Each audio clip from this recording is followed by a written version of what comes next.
Keep going.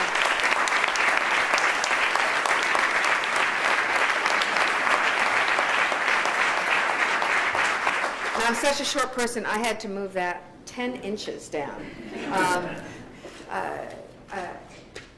I am so proud of each and every one of you for being here. And I tell you a story about 1970. In May of 1970, Kent State happened. And for those of you too young to know what happened, Governor Rhodes of Ohio sent National Guard to suppress anti-Vietnam War demonstrations on the campus of Kent State. And there were anti-war demonstrations, and some of the people who were participating took flowers and put them in the guns of these young National Guardsmen who were standing watch over the rallies. Other students were doing, as some of the students here are doing, oblivious to the important work that was being done at those rallies, were just walking to class. When, for some reason that no one, I don't think, has ever really figured out, the National Guard started shooting, and 4 Kent State students were killed that day. I remember seeing it on the TV and going in my dorm room, and then rushing to the common room to say something to the other students who were gathered there.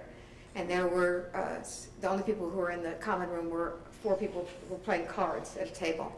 And I told them that the National Guard had just shot 4 students at Kent State. And one boy looked up from his cards and he said, they probably deserved it. I only had 2 choices. Either I could protest what had happened, or I would be exactly like that guy playing cards. And we have that same sort of situation here. You have only 2 choices. You can ignore what's happening in Darfur, or you can take action.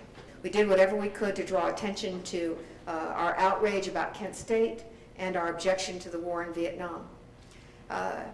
People quit going to classes in protest of what had happened. Fortunately, the faculty council allowed us all to get incompletes and didn't flunk us all. But I had one great professor, truly fabulous professor, never taught undergraduate classes, Hugh Holman. For those of you who are real literature followers, he's the Thrall, Hibbard, and Holman, a guide to literature. But he almost never taught, and he taught American literature. It was an incredible syllabus, and so a lot of people did not sign up for the class. They did not want to read that much. So there were only like 10 of us undergraduates in this class. It was the last undergraduate class he ever taught. I would take a tape recorder and tape all of his lectures, and then I would go back to my room and type them up, and then go on the old, and boy, current students would not know what this is, on the old mimeograph machines, on the circles, with the purple ink, and it smelled terrible. And I would mimeograph copies of Professor Holman's notes and hand them out to the other students who were missing this great gift because they were making this statement of principle. And one time I was leaving the class, putting up my tape recorder and leaving the class, and Professor Holman said to me, "Why are you doing this? Why are you striking?" And he said, I said, because we have to. And he said, "You know it's not going to make any difference." And I said, at some part of us, we know that. We still have to. So sometimes when you're doing things here, little things, that seem like they're not important, you can remember that all of us, back in the 1960s and 1970s, did these little things we thought meant nothing.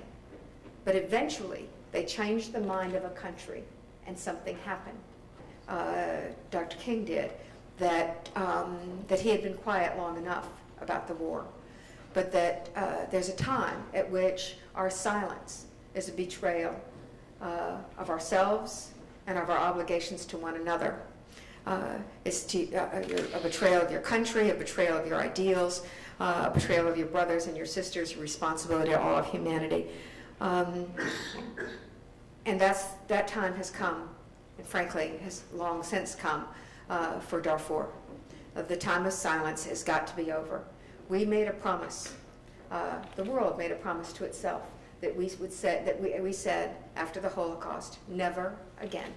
When we make a pledge, when we identify a genocide, as we have years ago identified a genocide, that we don't just stand with our hands in our pockets, that never again means never again. The time to end our silence is now. This is the first time that the UN has provided, has a resolution to send peacekeeping forces and then actually hasn't done it. So now, since the UN is not using flexing its muscle, exercising the imperative to send forces there, now, in John's view, it's time to turn to NATO. Our decision is not just that we're not putting the sanctions in place, is that our decision not to put the sanctions in place is sending exactly the wrong message to the Sudanese government. That we're not going to be strong, that we're not going to be forceful, that they can expect us to cave on things that are this important. We have to make it clear that the United States will not tolerate the Sudanese government's participation in this crisis to employ the extraordinary assets of the American military. Not to put American military on the ground, that actually would be counterproductive. But our airlift capabilities, our logistical support, and our intelligence abilities can be useful in assisting the UN and the African Union peacekeeping efforts in Darfur.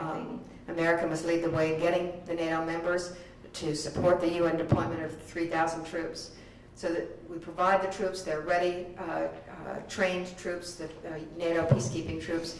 They have the logistical, the operational, and financial support of NATO, and basically rid the UN of any excuses they have for not participating actively, and therefore deprive Sudan of any excuses it has not to permit those first 3,000 troops of phase 2 to get in place.